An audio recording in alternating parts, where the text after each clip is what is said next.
Pertama, soalan berhubung dengan bot ataupun lembaga. Apakah tujuan lembaga ini? Sebenarnya tujuan lembaga ialah untuk memindahkan kuasa daripada kuasa menteri. Dahulunya dalam, kalau kita masih ingat, di bawah Akta ISA dulu, kuasa ini daripada laporan yang dibuat oleh pihak polis dan lepas itu diserahkan kepada pihak menteri, dan menteri pula membuat keputusan berlandaskan laporan polis dengan tidak ada dianggapkan sebagai tidak memberi kepuasan kepada banyak pihak. Jadi itulah kenapa dalam pindaan undang-undang POKA dahulu yang kita selaraskan dengan undang-undang ini supaya dipindahkan kuasa menteri itu. Undang-undang tidak lagi memberi kuasa penahanan kepada menteri, tapi dipindah kepada lembaga. Lembaga itu pula seorang yang berpengalaman dalam bidang undang-undang di bawah undang-undang ini tidak kurang daripada 15 tahun, dan lembaga ini dilantik oleh Seri Puteri Baginda Yang di-Pertuan Agong. Dan persoalan juga dibangkit sama ada macam mana proses pelantikan ini. Proses pelantikan ini hampir sama dengan proses pelantikan mana-mana lembaga sedemikian ini, iaitu memang Perdana Menteri sebagai itu membuat saranan kepada Duli Yang di-Pertuan Agong, dan kita tidak juga boleh meremehkan kuasa dan bidang budi bicara Duli Yang di-Pertuan Agong atas nasihat Perdana Menteri untuk pelantikan mana-mana ahli lembaga. Yang di-Pertuan Agong juga akan menggunakan budi bicara sama ada melantik ataupun tidak melantik seseorang yang telah dicadangkan oleh Perdana Menteri. Dan ini di luar bidang pengetahuan saya macam mana proses yang di-Pertuan Agong untuk melantik seseorang selepas mendapat saranan daripada Perdana Menteri. Tetapi syaratnya telah ditetapkan di bawah undang-undang. Saya juga mendapat soalan tadi mengatakan okey, Perdana Menteri pengurusi mempunyai kelulusan yang tertentu telah ditetapkan oleh undang-undang, tetapi sebahagian daripadanya tu tidak ada, timbalannya tidak ada, dan ahli-ahli lain tidak mempunyai kelulusan yang tertentu disebutkan di dalam undang-undang itu sendiri.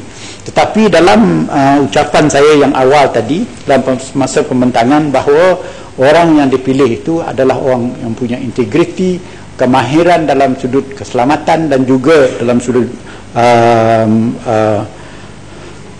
mengendalikan undang-undang sedemikian ini. Jadi saya cukup yakin bahawa sebelum cadangan ini diserahkan kepada Duli Yang di-Pertuan Agong, Perdana Menteri juga akan menilai, dan dari sudut ini menteri sendiri, menteri dalam negeri tidak ada terlibat dengan soalan pelantikan mana-mana individu akan menjadi dalam bot.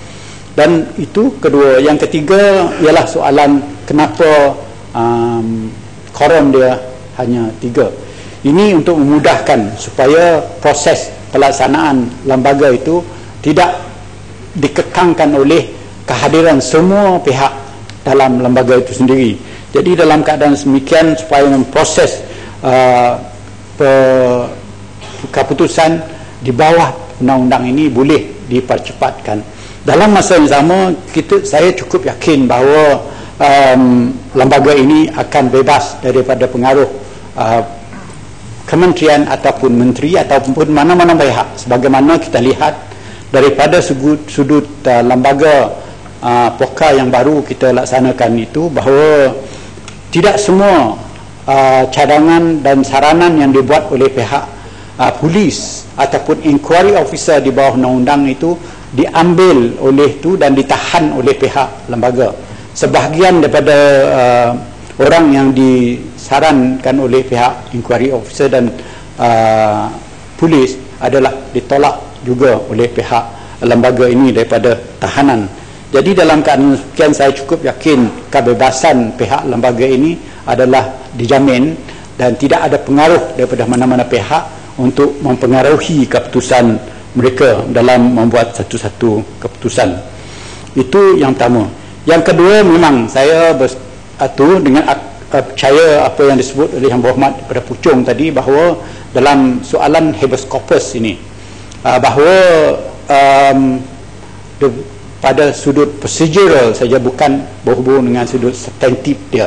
Makna dia semua fakta-fakta yang tu bukanlah dalam proses macam mahkamah subject to persoalkan oleh pihak peguam semasa memohon habeas corpus dalam kes ini, tapi adalah berhubung dengan pematuhan kepada semua prosedur dia sahaja. Jadi dalam sudut ini memang saya masih bersetuju, dan betul kata Yang Berhormat daripada Puchong, jaminannya ialah hanya kepada prosedur. Tetapi oleh kerana kita mempunyai kepercayaan kepada lembaga itu tadi, bahawa perkara ini telah ditapis dan dilihat oleh pihak lembaga sebaik mungkin berlandaskan kebijaksanaan, kebolehan mereka dalam sudut ini, bahawa semua perkara dan fakta-fakta yang diserahkan oleh pihak inquiry itu telah didapati adalah berpatutan dan mencukupi untuk penahanan tersebut. Jadi hanya yang boleh dipertikaikan ialah berhubung dengan prosedur saja. Tetapi dalam sudut ini saya tidak mengetahui adakah kita pernah mencuba, kalau didapati ataupun proven matters ini dilaksanakan oleh mana-mana pihak yang mala fide berhubung dengan pelaksanaan undang-undang ataupun inquiry itu sendiri, mungkin juga pada saya boleh dibuat review di mahkamah. Jadi ini subject to mana-mana pihak peguam boleh mencuba di mahkamah kalau ada didapati mala fide berhubung dengan inquiry officer, polis ataupun lembaga itu sendiri. Jadi Berhormat, saya cukup yakin ini boleh dicuba di mahkamah. Menteri. Ya. Menteri, saya dengar dengan teliti tadi yang Menteri mengatakan kita boleh mempertikaikan prosedur.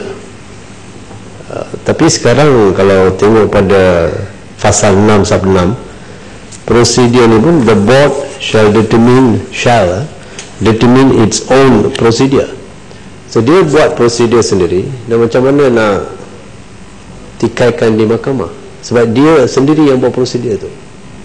So prosedur dia, untuk dia mungkin itu yang terbaik, itu dia dah ikut, sebab dia every single situation prosedur dia boleh berubah. So penjelasan daripada Yang Berhormat Menteri. Saya terlibat secara langsung juga, Yang Berhormat, berhubung dengan prosedur ni. Kerana kalau kita minta pihak kementerian menyediakan prosedur yang akan digunakan pakai oleh lembaga, itu nampak ada penglibatan kementerian ataupun menteri dengan menentukan prosedur yang akan digunakan pakai oleh lembaga. Oleh kerana kita mempunyai satu kepercayaan bahawa lembaga ini boleh independen ataupun bebas dari pengaruh mana-mana pihak, jadi kita menyerahkan supaya lembaga itu mengadakan ataupun mewujudkan SOP ataupun prosedur dia sendiri. Tetapi prosedur ini bukanlah hari ini ditentukan, esok dipakai, lusa dia tak pakai, dia ubah kalau tidak, Yang Hormat. Prosedur ini macamlah SOP mana-mana badan-badan lain juga, macam SOP polis, SOP dia bukan dari masa ke semasa berubah sebagaimana mengikut kehendak dan naluri dia. Dia akan buat set procedure dan dia fikirkan inilah yang wajar, dan itu akan digunakan pakai oleh pihak inquiry dan juga mana-mana pihak lain yang terlibat dengan lembaga itu. Jadi daripada situ kita boleh menilai dan meneliti bahawa sama ada procedure ataupun SOP yang ditetapkan oleh lembaga itu untuk melaksanakan tugas dan tanggungjawab mereka, dan tugas dan tanggungjawab inquiry officer itu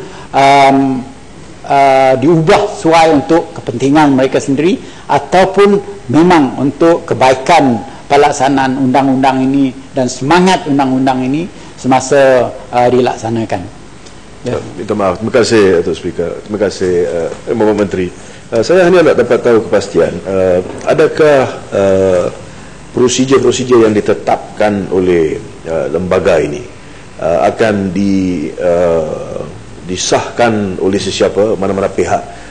Saya bawa cadangan, Datuk Menteri, saya rasa Datuk Menteri pun tahu, misalnya dalam ISA dulu, there were the special, there was the rules and regulations yang dipakai oleh in respect of the advisory board. Itu satu contoh. Tapi ada rules and regulations di mana boleh dilihat apa yang seharusnya dibuat supaya konsisten untuk semua tahanan. Tidak ada satu tahanan yang dapat treatment yang lebih daripada yang lain.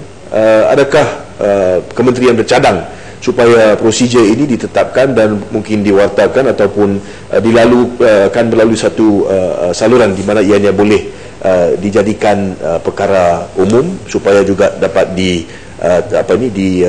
tested by court dan juga menjadi undang-undang atau sebahagian undang-undang ini. Terima kasih. Saya mengambil kira dan saya berterima kasih dengan cadangan yang amat. Saya amat bersetuju. Sebagaimana kita lihat lock-up rules, kita lihat IGP standing orders, Director General of Prison standing orders, semua benda-benda ni fix SOP. Jadi saya bukanlah kata nak mencadangkan kepada pihak lembaga ini, sebab dia bebas. Kalau saya cadangkan macam tu, nanti saya pula yang tak interfere dengan dia punya fungsi sebagai badan bebas. Jadi saya ambil kira, saya akan buat recommendation kepada kementerian untuk membawa perkara ini kepada lembaga apabila telah dilantikkan nanti, supaya SOP mereka juga bersama dengan sebagaimana kita buat IGP standing order boleh subject to examination oleh pihak peguam yang ada berhubung kait dengan kes-kes yang mungkin mereka cabar di mahkamah. Terima kasih. Terima kasih Muhammad. Hadirin Muhammad, sekarang saya kemukakan masalah kepada majlis bagi diputuskan. Masalahnya ialah bahawa rang undang-undang ini dibacakan kali yang kedua sekarang. Hadirin Muhammad yang bersetuju, kata bersetuju.